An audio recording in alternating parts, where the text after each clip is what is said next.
The door to the private gym was supposed to sigh shut on silence. That was how Enzo Valente designed this room, a sanctuary of order beneath a house built on paranoia. Padded floors, polished mirrors, racks of weights and machines lined up like obedient soldiers.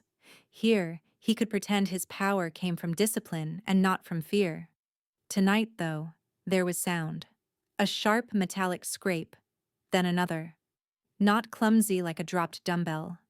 Rhythmic, deliberate. He stopped just inside the doorway, hand still on the chrome handle. That old instinct, the one that had kept him alive through ambushes and backroom betrayals, woke up hard in his chest. Something's wrong. Enzo stepped forward. 1, 2, 3 slow strides onto the mat. The air smelled like rubber, sweat, and something thinner, colder. Nerves, he realized a second later. Someone else's. He rounded the corner and froze. His son was holding a knife. Nico sat in his wheelchair near the center of the gym. Small hands wrapped around the handle of a blade that glinted under the recessed lights. It wasn't a kitchen knife or a toy. This was steel made for hurting people. Short, balanced, meant for close distance. Facing him stood Marina. She wore the simple black dress and white apron of a maid. Dark hair tied back, sleeves rolled precisely to the elbow, but her stance was all wrong for a domestic worker. Her weight was settled like a fighter's, body angled, one arm extended as she adjusted Nico's grip with cool, practiced fingers. A second knife rested in her free hand, held as easily as a pen. "Close your fingers," she said quietly. "Not like you're strangling it, like you're shaking hands with it." Nico's brow furrowed in concentration. His legs lay still, strapped lightly into the chair to keep them from slipping. But everything from the waist up was taut with effort. He adjusted his grip, jaw clenched. "There," Marina murmured. Again. The knives moved, steel flashed. Enzo's voice came out lower than he intended, pulled from somewhere deep. "What?" he said. "Is this?" Both of them froze. Nico's head jerked up. The knife wobbled in his hands. Marina's eyes snapped to Enzo's face, and for a flicker of a moment he saw something there that didn't belong in a maid's expression. Assessment. Distance. The cold, controlled focus of someone measuring threats. Then it was gone. "Papa," Nico said, breathless. Enzo stepped forward. "Put that down." The words dropped heavy in the room. Nico swallowed. His knuckles whitened. He didn't obey. Marina moved instead, subtly stepping between father and son, her posture relaxed but angled, as if she understood exactly how far Enzo could move in 3 steps. "This isn't what you think," she said. "Oh?" Enzo's gaze slid to the knives, then back to her. "Because it looks like my maid is teaching my 11-year-old son how to stab someone." Nico's voice trembled, but there was a thread of steel underneath. "I asked her to." "Be quiet," Enzo snapped. Regret hit an instant later, but he didn't take it back. Fear had a way of using his mouth before his brain caught up. Marina didn't flinch. "Respectfully, sir," she said, "you can't have it both ways." He glared. "Both ways? You can't be the man who makes enemies for a living and the man who keeps his son as harmless as porcelain," she replied. Her tone wasn't insolent. It was worse. Honest. "The world doesn't care that he's in a chair." Enzo's hands curled into fists. The knives shimmered between them like a question. For 3 years he had built walls, hired guards, installed cameras and bulletproof glass. He'd bought the best doctors, the most advanced therapies. Anything that sounded like the word rehabilitation got a blank check. The one thing he'd never allowed in his son's orbit was this: steel, violence, the reality of the world outside their gates. Now it was here anyway. His son's fingers tightened around the knife handle. Not perfectly, not confidently, but with intent. Enzo felt something hot and helpless rise in his chest. Rage, yes, but under it, a terror he couldn't name. Because in that moment he wasn't looking at a broken boy shielding himself behind blades. He was looking at a child who refused to be broken at all. If this story already has you hooked, make sure you subscribe and drop a comment telling me where you're texting from. 3 years earlier, there had been no knives in Nico's hands, only a birthday balloon string. It was red. He'd insisted on holding it himself, even when the wind tugged at it, trying to pull it through the open car window. Enzo remembered glancing back from the front seat, watching his son laugh, cheeks bright, shoes planted on the floor like any other 10-year-old's. He remembered the headlights, too. White. Wrong. In the wrong lane. Coming too fast. He remembered the sound of metal collapsing in on itself, like the world was folding. The scream he didn't realize was his own. The way time broke apart into snapshots, glass spinning, the car twisting, the balloon slipping free into the night. Then silence. Hospital lights. Tubes. Machines that hissed and beeped as if they were counting down to a life he didn't want. Spinal cord injury, the first doctor said. He's lucky to be alive. Lucky. They said the same thing about men whose executioners missed. Nico woke up to a body that had turned traitor from the waist down. He couldn't feel his toes, couldn't move his knees, couldn't do the things his mind still assumed were easy. Stand, walk, run. Everyone around him changed overnight. Nurses spoke slowly, like he was made of thin glass. Relatives smiled too wide and stayed too short a time. The therapist who came to his room every afternoon talked about goals, in a voice that sounded like a TV commercial. Enzo changed, most of all. He used to be the father who threw a ball in the yard between phone calls, who taught his son how to shuffle cards, who laughed loudly and loved loudly. He became a shadow in designer suits, always on the phone, always angry at someone who wasn't in the room. The police called it an accident. The file was thin, the answers thinner. Witnesses were inconsistent. The truck that hit them belonged to no one, registered to a shell company that led nowhere. But the message was clear. No court could punish Enzo Valente the way another boss could, by leaving his son alive, but broken. It was a level of cruelty only someone in his world would understand. Enzo responded the only way he knew how. He went to war. Money flowed into private investigators, off-the-book surveillance, quiet interrogations that ended with men who slipped and fell into rivers. He burned through contacts like matches, demanding names, demanding faces, demanding someone to hold responsible. He found bodies. He did not find the architect. Meanwhile, Nico did something harder than heal. He adapted. In the rehabilitation center, they showed him how to transfer his own weight, how to drag his body from bed to chair, how to operate the cold metal machine that would be his chariot whether he loved it or not. He hated it. Then he hated hating it. Eventually, he stopped wasting energy on the word. The chair was there. His legs were not. Rage couldn't change either fact. At night, when the nurses thought he slept, he'd practice small movements, locking the wheels, shifting his hips, leaning forward until the ache in his shoulders blurred into numbness. He learned the rhythm of the wheels on different floors. Tile, linoleum, hardwood. He could tell which nurse was coming by the sound of her steps. He knew how long it took his father's shoes to cross the room, how his mother's perfume lingered even when she left. He was paying attention in ways no one gave him credit for. When he finally came home, the house had transformed around him. Ramps over stairs, handrails along the walls, a lift on the far side of the grand staircase that hummed softly, as if apologizing for existing. New guards at the gate. More cameras, more locks. Everyone kept saying it. You're safe here. It didn't feel like safety. It felt like storage. At first, Nico tried to be grateful. His father had spared no expense. The best equipment, the best doctors, a private physical therapist who pushed him just hard enough to make progress without making enemies.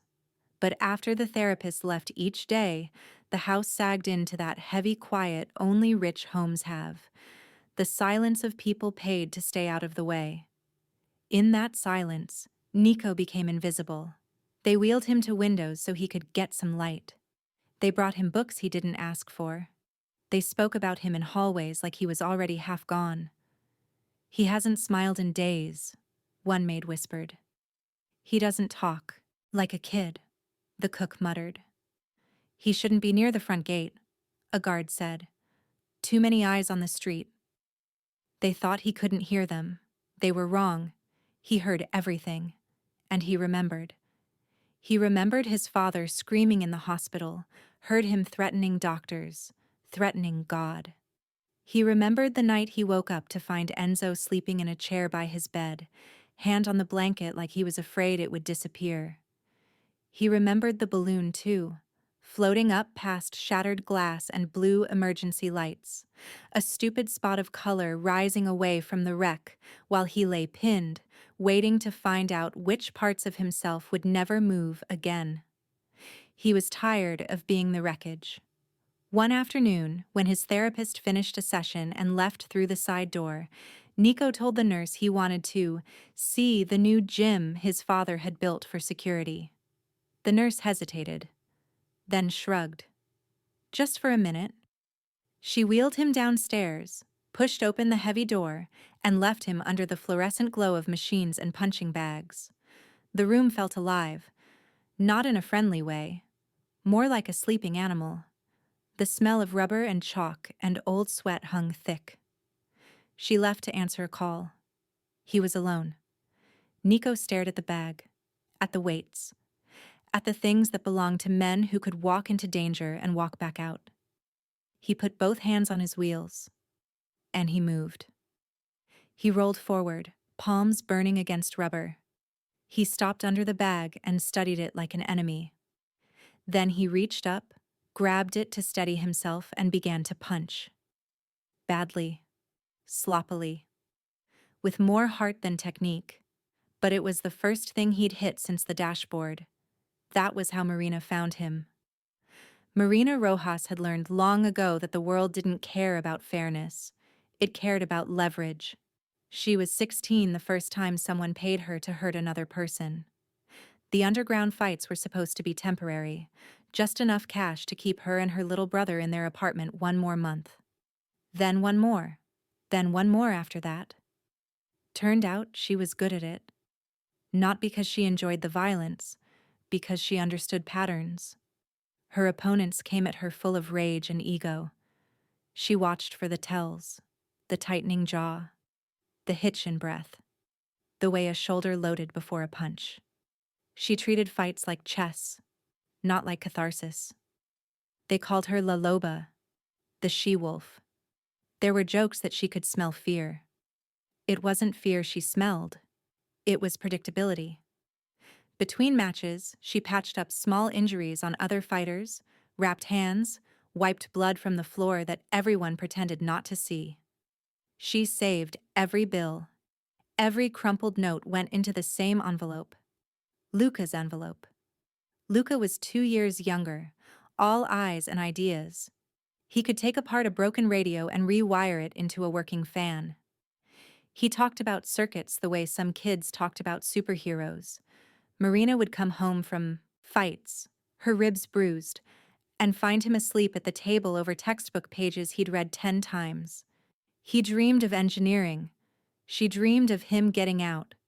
When he started coughing, she thought it was the dust. The doctor said it was something else. Cancer. The word felt too big for their tiny kitchen. Treatment cost more than Marina could process. Hospitals might as well have printed bills with her brother's face on them. Pay this much, or watch him fade.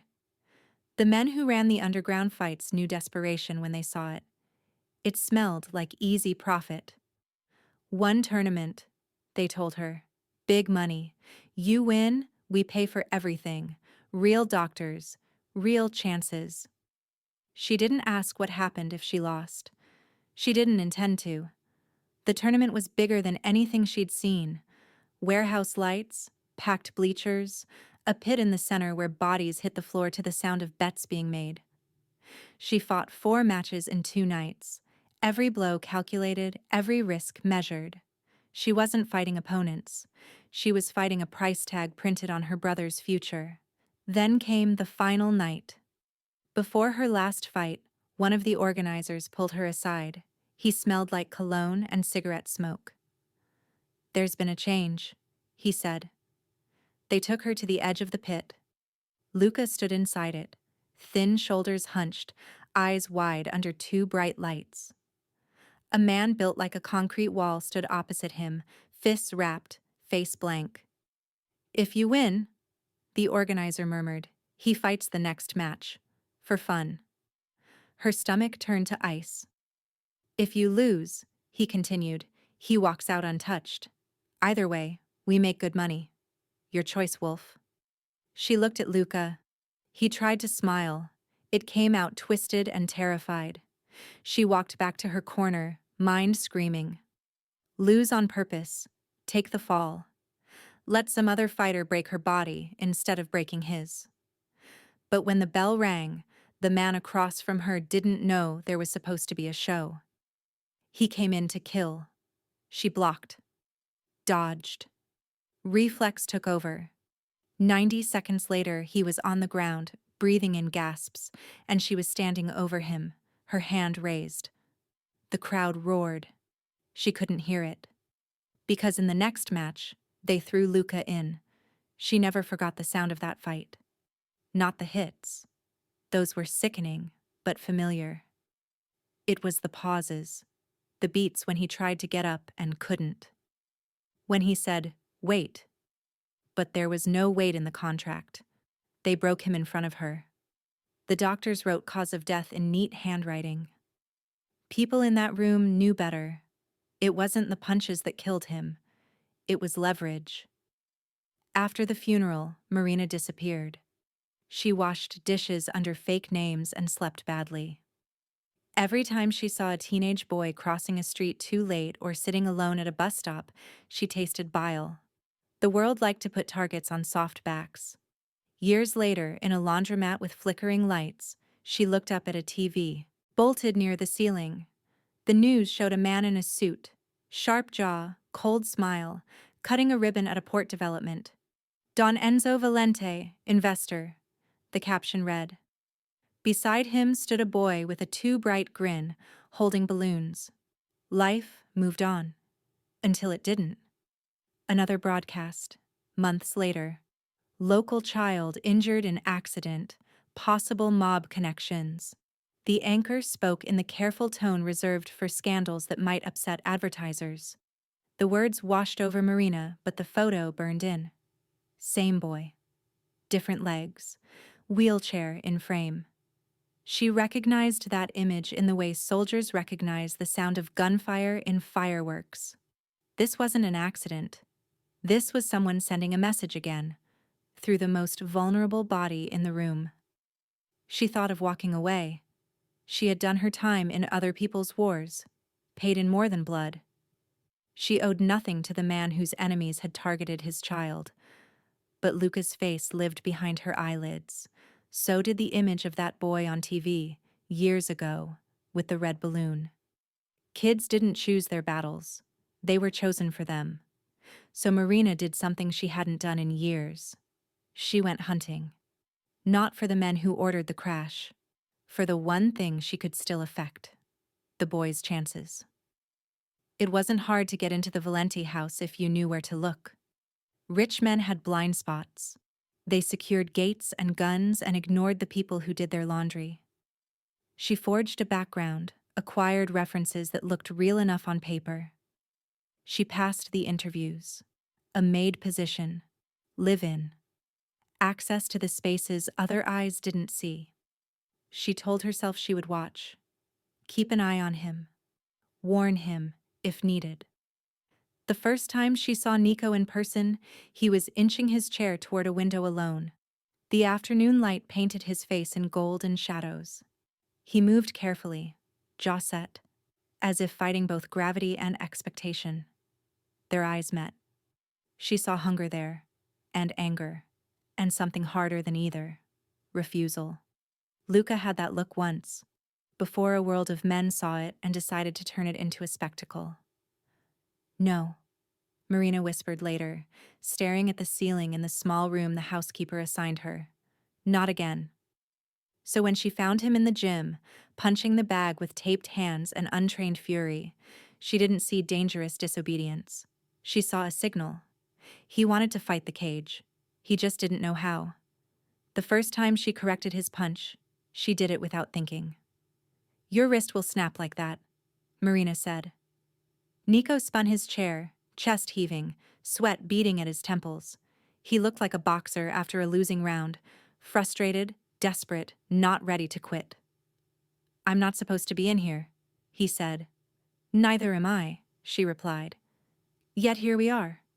He narrowed his eyes. "You're going to tell my father." "Maybe," she said. "If you keep hitting like that." He blinked. "What's wrong with it?" She stepped closer, gently taking his fist, turning it an inch. "You're throwing from your shoulders because no one taught you otherwise. When you hit, force travels through bones, not flesh.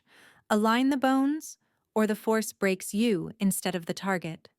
He tried again. The next strike sounded different. Less slap, more dull thud. The bag absorbed it like it noticed.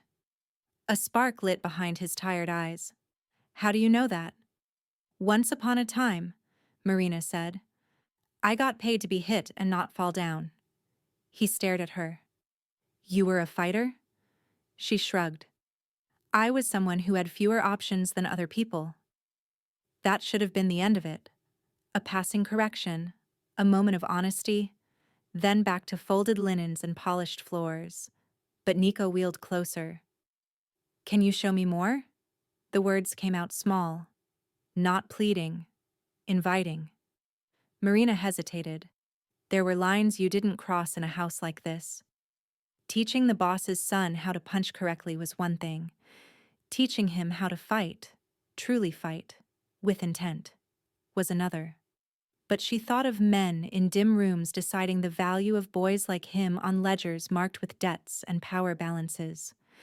She thought of the way his hands gripped the wheels when he moved, the way his whole body leaned into everything, like he was tired of existing in halves. "Punching is easy," she said. "Surviving is harder." He swallowed. "I'm good at hard things." "I know," she said, surprising herself with how true it felt. "That's why we're going to start with something worse than punching." He frowned. "What's worse than punching?" "Watching," she said. "Listening. Waiting." Their first lessons weren't cinematic. There were no swirling montages, no instant transformations. She started with the chair. "Your enemies will assume this is your weakness," she said, tapping the rim. "They're half right.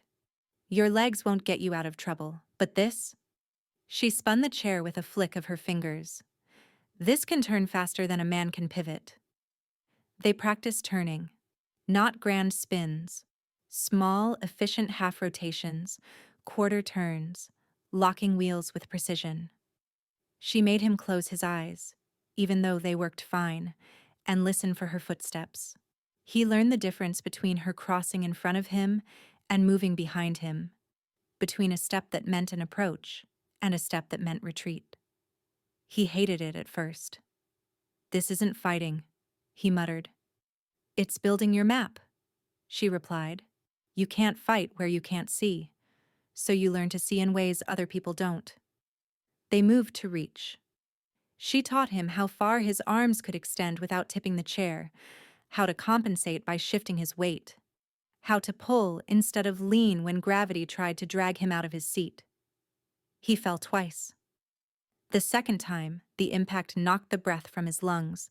The temptation to scream, to call for help, flickered. Across his face, he grabbed the armrest instead, jaw clenched. "Get away from me!" he panted. Marina stepped back, hands loose at her sides, watching. He clawed his way back into the chair, using the same techniques his therapist had shown him, but faster, more determined. When he finally settled, sweat-soaked and red-faced, he rasped, "Again." "Good," she said. "Now we can start." She didn't introduce knives right away. First came objects: a rolled towel, a wooden dowel, a length of foam. She taught him how to move his arms without telegraphing intention, how to strike from stillness, how to keep his center quiet so bullies couldn't predict him. During the day, he endured careful physical therapy, politely doing the exercises everyone applauded. At night, in the sealed gym, he learned how to turn everything they called limitation into leverage. The staff noticed small changes. "He seems stronger," a nurse told Enzo. "More alert." "Therapy is working then," Enzo said, allowing himself a rare smile. He didn't ask why Nico's hands flexed unconsciously when he heard footsteps behind him now, or why his son's eyes tracked guard movements through reflections in the glass. He didn't see the way Marina hovered near the edges of his world, observing, measuring, always calculating the distance between the boy and danger. She watched the street too. From the laundry room window, she noticed cars slowing when they passed the gate. Men leaning a little too long on horns. Faces turned a second too late. They weren't ready yet. Whoever they were. They were still watching. Assessing. So was she. The knives came out only when she realized time was running shorter than they thought. She brought a small lockbox to the gym one evening, placed it on the mat between them, and opened it. Nico stared. "You're serious," he whispered. "Unfortunately," she said. "Yes. I thought we were just exercising." "We are," she replied. "Exercises for a world where some people only speak this language." His hand hovered over the blades. He looked up at her. "If my father—" "He will hate this," she said plainly. "He will hate me. He will hate you for asking. But he will hate himself more if something happens to you, and you can't do anything but scream." The silence stretched. Then Nico's fingers closed around one of the handles. "Then we'll just have to not get caught," he said. Something like pride twisted in her chest. "Now you sound like a Valente." "No," he said quietly, examining the knife. "Now I sound like someone who's tired of being an easy target." Enzo didn't notice the training at first. He noticed the side effects. Nico spoke differently, shorter sentences, but heavier ones. Instead of, "I can't," he started saying, "Let me try." He wheeled himself more, asked for less help. Guards reported seeing him in rooms he'd never visited alone. Before, the library, the small terrace off the east wing, the narrow hallway that led to the control room where security feeds flickered day and night. "He's restless," one guard said. "He's waking up," Marina thought. One evening, Enzo walked past the open door of the library and stopped. Nico sat at the table, a thick book spread before him. Not a novel, a manual. It was about situational awareness for law enforcement, something Enzo had collected years ago and never bothered to read. "You understand that?" Enzo asked, leaning on the doorframe. "Enough of it," Nico replied without looking up. "The parts that matter." "Which parts matter?" Nico tapped a paragraph with his finger. "The part where most attacks happen in places people think they're safe?" The words landed like a small stone in Enzo's stomach. "You are safe here," he said reflexively. "Safe," Nico repeated, as if testing the word. "There were guards the night of the crash, weren't there?" "That was different." "How?" Nico met his eyes. "They wanted to hurt you. They hurt me instead." "You think a gate changes that?" Enzo had no answer. Later, in his office, he poured a drink he didn't taste and stared at a framed photograph on his desk. It was old. Nico at 8, grinning with a missing front tooth, holding up a fish they'd caught together. Enzo's hand rested on his son's shoulder. The boy's feet were planted in the mud, Sneakers filthy. He missed those feet more than he missed his enemy's money. He heard the knock, but didn't respond. The door opened anyway. Only one person in the house did that now. Marina stepped inside, closing the door behind her with deliberate care. "I know," Enzo said without turning. "It's not your place to speak to me like you did in the gym." "Correct," she said. "But I'm going to do it anyway." He looked at her. "You think you're brave?" "I think I'm tired of watching men with power make the same mistake," she said. "You're suffocating your son." The words split the room in half. Enzo stood slowly. "I am keeping him alive." "You are keeping him still," Marina replied. "Alive and still are not the same thing." He moved closer, the old, dangerous version of himself surfacing. "You know what happens to boys like him in my world when they're not protected?" "I know what happens when they're unprepared," she said. "They get used. They get taken. They get broken in ways you can't fix with money." His fingers dug into the edge of the desk. "You think I don't know that?" "I think you know it so well it's turned you into a coward," she answered, voice softening, not out of respect, but out of pity. "You are more afraid of seeing him hurt than he is of being hurt." He laughed once, bitter. "You don't have children." "I had a brother," she said. "That shut him up. I watched him die because I let other people decide what he could handle. I won't watch that happen again." "Is that what this is?" he asked. "Some kind of penance? You use my son to fix your guilt?" "No," she said quietly. "I'm using my guilt to fix what your pride is breaking." He wanted to fire her on the spot. He also wanted to ask her not to leave the house for the rest of her life. Instead, he asked, "What are you teaching him?" "The truth," she said simply. "That his body changed, but his value didn't. That your enemies don't care if he can walk. That pity is just another kind of neglect. That he is allowed to fight for his own existence." "That's not your decision to make," he said.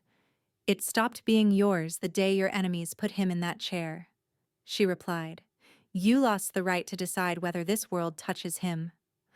All you can decide now is whether he goes into that world blind or aware." The argument ended not because they reached understanding, but because someone else had been listening. From the hallway, just beyond the door, Nico spoke. "I'm tired of being the reason you're scared," he said. They turned. He wheeled himself into the office, hands steady on the rims, gaze clear. "You're having this conversation about me," he said. "Without me. Again." "Nico," Enzo began. "I know you're afraid," Nico said. "I wake up every day and feel it when you look at me, like I might crack if anyone touches me, like I'm made of glass, not bone." His voice trembled but didn't break. "I don't want that kind of love," he continued. "I want the kind that trusts me enough to let me fail, to let me learn, to let me get hurt a little so I don't get killed a lot." Enzo's chest hurt. "You're a child," he whispered. "I'm your child," Nico said. "In a world where your name put me in this chair, that makes me old enough to have a say." "Say what?" Enzo asked. "Let her teach me," Nico replied. "Or don't. But if something happens and I can't do anything but scream, will you be able to live with that?" The room was too quiet. Marina watched both of them, the past and future of the same mistake standing 10 feet apart. Enzo sat down slowly, the weight of his own empire settling on his shoulders like wet cement. "Fine," he said. "You train him." Nico's face lit with something like relief and fear combined. Enzo held up a hand. "But there are rules. I watch. I decide the limits. And if I say stop, you stop." Marina inclined her head. "Then you will have to learn to tell the difference between fear and danger." He didn't answer. Couldn't. Because for the first time since the crash, he understood that his son wasn't the only one who needed training. Once Enzo gave permission, the training changed. Not because Marina suddenly became gentle. If anything, she pushed Nico harder. The difference was where she did it. No more stolen hours. Squeezed into quiet corners. No more secret drills between cleaning shifts. Now they worked in the open. The gym became a classroom. Enzo watched from the doorway, arms crossed, posture rigid. He told himself he was there to control it, to intervene if it went too far. Really, he was there because he couldn't look away. He watched his son learn how to move his chair across the mat without making a sound, wheels whispering over rubber. He watched him practice reaching for a weapon from different angles, learning which motions exposed his ribs, which ones left his throat open. Marina corrected every error. Again. You dropped your elbow? Don't look at my hands. Listen to my feet. Your job is not to beat me. Your job is to not die. She never framed it as glory. There were no speeches about honor, no talk of revenge. She spoke in survival terms. If there's a door, go through it. If there's a crowd, disappear into it. If you have to fight, end it fast and ugly, then get away. You are not here to prove you're a man. You are here to prove you're still around tomorrow. In between drills, she asked him questions. What do you hear when I move behind you? How many steps did you count in the hallway? Which guard drags his right foot? Which one carries his gun too low? Nico answered with increasing accuracy. The chair taught him what walking children never learn: to pay attention. He began to map the world not just with his eyes, but with sound and vibration. He could tell who entered a room without looking. He knew when someone lied by the way their voice tightened. Enzo noticed something else. His son smiled more. Not the polite, thin curl of lips he'd learned to give relatives who called him brave for existing. Real smiles. Crooked, surprised, sometimes fierce. Training gave him something pity never could: agency. Outside the estate, tension rose. Rival families whispered about the Valente boy in the chair and the maid who wasn't a maid. A rumor drifted through the city. The Don's crippled son is being turned into a weapon. Some laughed. Some did the thing men in their business always did with potentially dangerous information. They waited, and they watched. Marina knew they were watching. She saw unfamiliar faces in cars that idled a little too long at the corner. She noticed the same license plate twice in 1 week on different streets. Someone's testing the fence, she told Enzo one evening. They stood on the balcony, the city lights spread beneath them like fallen stars. Let them test it, Enzo said. If they step too close, they'll find teeth. They're not afraid of your teeth, Marina said. Not anymore. They think they found your throat. He didn't ask what she meant. He already knew. Nico. They're not wrong, he said. They're not entirely right either, she replied. He watched his son below, moving from one end of the courtyard to the other, chair wheels catching glints of light. The boy paused midway, looked up, and raised a hand. Enzo raised his without thinking. You're not just training him, Enzo said. You're changing him. I'm revealing him, Marina replied. He was always like this. You just didn't let him show you. Rain began, soft at first. Drops dotted the stone railing. How long do we have? Enzo asked. Before someone decides watching isn't enough? Marina shrugged. Days. Weeks. Depends on how nervous they are. What will they do? The answer came out of her like a memory. They'll wait until they know your schedule, until they can predict when you're home and when you're not. They'll aim for the moments that hurt the most. Birthdays, anniversaries, family dinners. They will not come for you in your car again. You'll be expecting that. They'll come for him where you think he's safe. In his mind, Enzo saw the wreck, heard glass breaking, smelled gasoline. The idea that someone might try again, this time where Nico slept, made his hands tremble. What do? He asked. We train. Marina said. We tighten your security, we change your patterns, and we make sure that if they ever get as far as the room he's in, they don't leave it the way they planned. That night, lightning rolled over the city, followed by a storm that shook the windows. Marina woke Nico at midnight. Get dressed, she said. His eyes were heavy, but he obeyed. He shrugged into a sweatshirt, tightened the straps on his chair. Where are we going? He asked. The courtyard, she said. The storm is your final teacher. Rain hammered the stones. Thunder rolled like artillery. Wind turned every loose object into a possible threat. Out here, sound was chaos. Most people would hear only noise. Nico felt Marina's hand steady the back of his chair.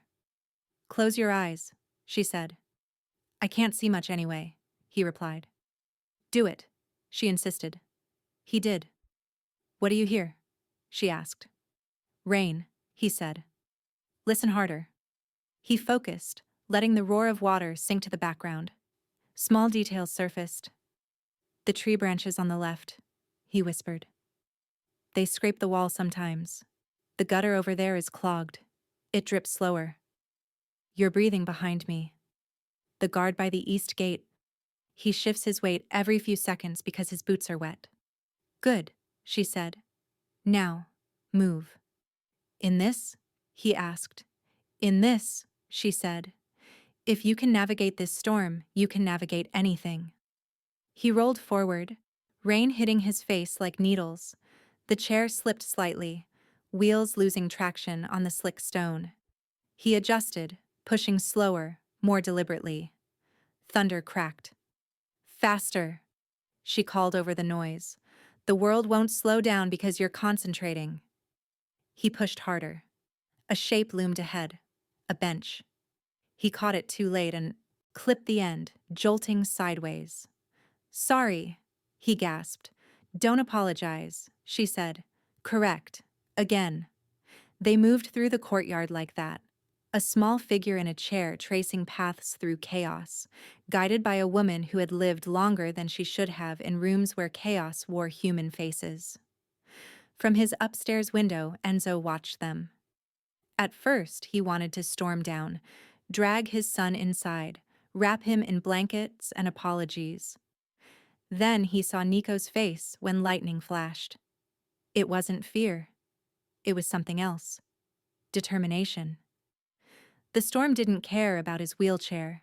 It didn't make allowances for his past.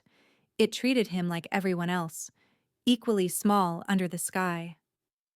For the first time, Enzo understood why Marina had chosen this night. She wasn't preparing his son to win a fight. She was teaching him that the world was big and indifferent, and that he still had a place in it.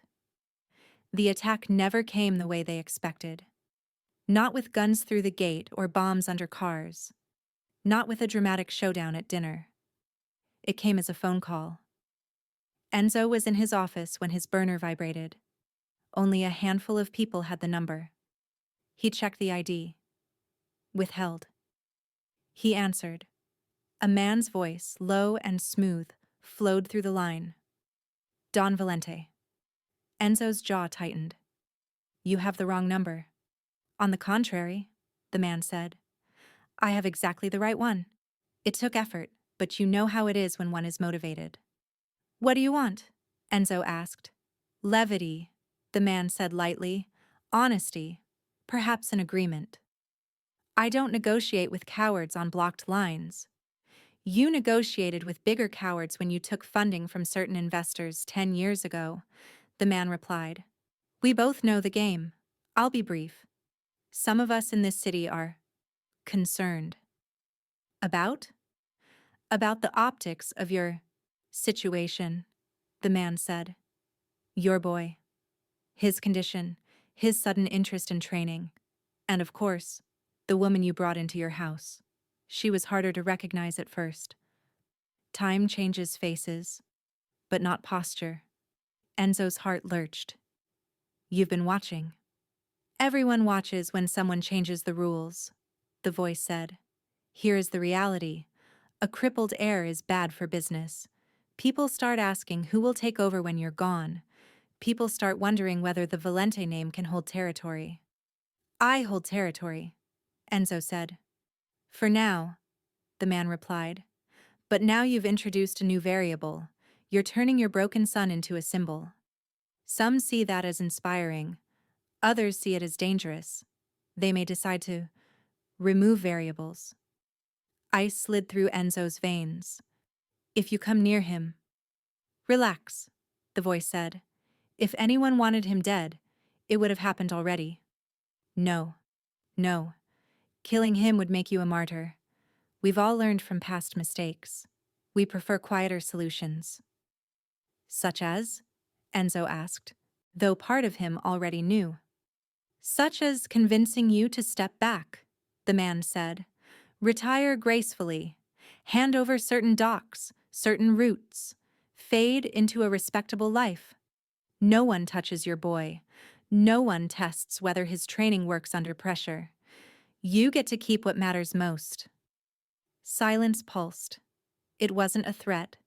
It was an offer. A life for territory. His son's future in exchange for the empire that had destroyed it. He thought of the crash, of hospital lights, of years spent pouring concrete into the cracks of his guilt with money and violence. He thought of Nico in the storm, learning to move through chaos, choosing effort over comfort. What if I refuse? He asked. The man sighed. Then someone, somewhere, will decide that a demonstration is necessary. Maybe not today. Maybe not tomorrow. But eventually, your boy will be where you can't reach him in time. And we will see whether his chair saves him or kills him. He hung up. The room felt smaller. Enzo sat there, phone in hand, heartbeat loud in his ears. He had always known this day might come, that someone would look past him and see the person sitting behind his name. He'd just hoped it would be later, after he figured out how to live with what he'd already done. He found Nico and Marina in the gym again. They were practicing knife defense. She attacked with a rubber blade. He blocked, redirected, his movements rough but intentional. His arms trembled with effort. Stop, Enzo said. They both turned. He walked closer, each step weighted. They called, he said. They who? Marina asked, though her jaw tightened like she recognized the pattern. The people who pretend they own this city, Enzo replied. They want me to step down. Give up territory. Retreat. And if you don't? Nico asked. They implied they'll test what you've been learning, Enzo said, looking at his son. Somewhere I can't control. Somehow I can't predict. Nico's hands tightened on the rubber knife. So give it to them. Both adults stared at him. Give what? Enzo asked. Whatever they're asking for, Nico said. The docks, the routes, all of it. I don't care about that. I care about being alive. I care about you being alive. I care about not spending the rest of my life in houses with bulletproof glass. Enzo shook his head slowly. It's not that simple. Power doesn't retire. If I step back, the vacuum pulls someone worse in. And if you don't? Nico asked. They use me against you. Again. You spend the next 10 years wondering every time I leave a room if I'll come back. I'm tired of being a bargaining chip. Tired of existing as leverage. His voice broke, but he pushed through. If your name is the reason I got hurt, he said, then make your name the reason no one else has to. The words pierced something in Enzo that had been armored for decades. He saw his son then, not in fragments, the boy before the crash and the boy after. Not as an accident victim or a legacy problem, not as a symbol of his guilt or a placeholder for some future successor. He saw a person, one who had every right to hate him, but instead was asking him to choose a different kind of war. He didn't feel his knees hit the floor. One moment he was standing. The next he was kneeling on the mat, eye level with his son in the chair. I'm sorry, he said, the words tasting like rust. For the car. For the life. For the way I turn my fear into your prison. I built all of this. He gestured at the house, the guards, the invisible walls. And I told myself it was for you. It wasn't. It was for me. So I didn't have to watch you fall. Nico swallowed hard. I fell anyway, he said quietly. You just weren't looking. Tears blurred Enzo's vision. He reached out, then stopped, unsure if he had the right to touch the boy who had survived so much without him. Can you forgive me? He asked. Nico's answer came without hesitation. Only if you stop asking me to be less than I am, he said. Only if you let me be part of the decisions that risk my life. Only if you understand that this— He slapped the arm of his wheelchair lightly. Is not the worst thing that ever happened to me. The worst thing was you treating me like I died when my legs did. The truth hit harder than any punch. Enzo bowed his head. I hear you, he whispered. I hear you, Nico. I do. And I'm done pretending I know what's best for you while I ignore what you're telling me. He looked up at Marina. I can't fix what I've already done, he said, but I can change what I do next. She studied him, weighing past sins against future possibilities. What do you intend? She asked. I intend, he said slowly, to step back from the parts of this life that put a target on him, to make deals, not from fear, but from responsibility, to move us out of the center of the storm. You can't erase your enemies, Marina warned. They don't vanish because you apologize. I know, he said. That's why I also intend to keep training him. Not so he can be my weapon, so he can be his own shield. Nico let out a breath he didn't know he'd been holding. So I'm not a liability anymore? He asked. You were never a liability, Enzo said. You were proof I could be more than the worst thing I've done. I just hid you because I didn't believe I deserved you. Silence settled, heavy but softer than before. Marina placed a hand on the back of Nico's chair. Then we keep going, she said. We train, you negotiate, and if the world ignores your attempt at making peace and comes anyway— Nico finished for her. Then I won't be the boy in the wreck anymore. He looked at his father. I'll be the one who makes it out. Days later, rumors spread that Enzo Valente was pulling back from certain territories, consolidating his power into legitimate fronts, letting younger, hungrier men fight over the scraps. Some called him weak. Others called him smart. Inside the estate, nothing looked too different. Guards still walked their routes. Lights still flickered on at dusk. The gym still smelled like rubber and sweat. But in small, crucial ways, everything had changed. Nico moved through the house not as cargo, but as a presence. Decisions that affected him went through him. Marina stayed, no longer just a maid, but something that didn't have a name in the hierarchy of criminal homes. Mentor, guardian, ghost turned anchor. At night, when storms rolled over the city, sometimes Nico wheeled himself to the balcony and let the rain hit his face, eyes closed, listening, for footsteps, for engines, for distant sirens, for his own heartbeat, steady and strong. He wasn't waiting for an attack. He was honoring the simple, defiant fact that he was still here.